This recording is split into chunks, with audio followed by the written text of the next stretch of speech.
Bonjour. Okay, I need to talk about books that I haven't read ever, and it's really embarrassing. And I'm gonna read them. I need to read them. Firstly, let's go with the most embarrassing of all. Yep. It's true. Yep, I haven't read any of these. I know, I really need to. I'm not in the gang. I'm not on the cool Mortal Instruments train and everyone's on and everyone's left the train, you know? Everyone's left. Do you know what else I haven't read? I haven't read these either.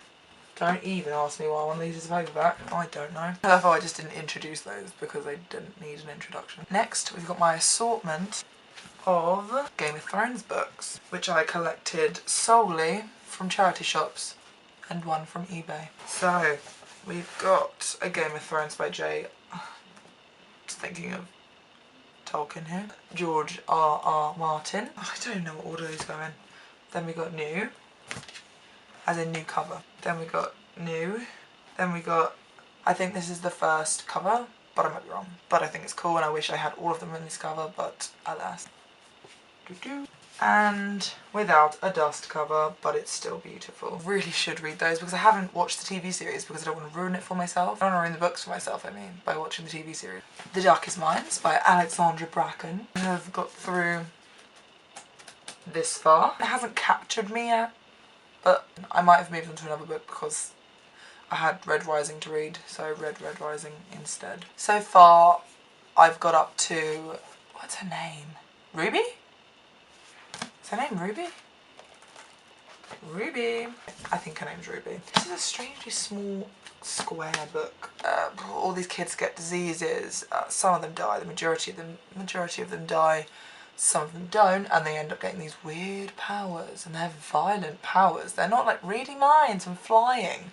They're scary. Some of them might be flying. I don't know how. I haven't got this far in this series. I don't know. Across the Universe by Beth Revis. I have got this far. Shit myself in the face. It starts out with her parents and her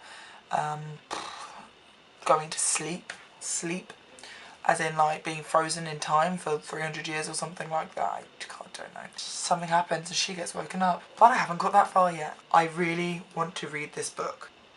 Throne of Glass. This is about an assassin girl, I think, who is serving time in a mine, and then she somehow gets out. She's like the assassin to a king or something. It sounds so cool. I want to be an assassin. The Fifth Wave and the Infinite Sea by Rick Yancey. They look really awesome. I love aliens. Why haven't I read these? I don't know. Gone by Michael Grant.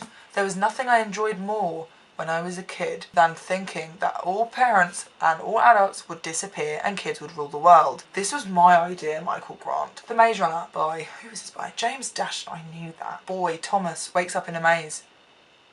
That's as far as I got. I have started this, but I heard about this. I got the 6th book coming out on BBC Radio 2 when I was at work, so I went to Waterstones. Oh look, it's about kids ruling the world again. The sickness struck everyone over 14.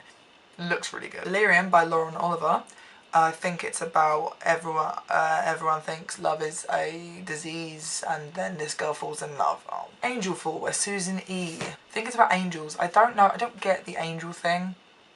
I don't get it. What is this about? There's this like genre I never knew existed about angels falling from the sky. I've been wanting to read these books for about 3 years now. This needs to happen sometime, Emily. Lastly, I have got the Percy Jackson series. So that is my really awful list of books that I need to read in 2015 and I mostly want to read in 2015. I hope you enjoyed this video. I hope you enjoyed my patheticness and I'll see you later.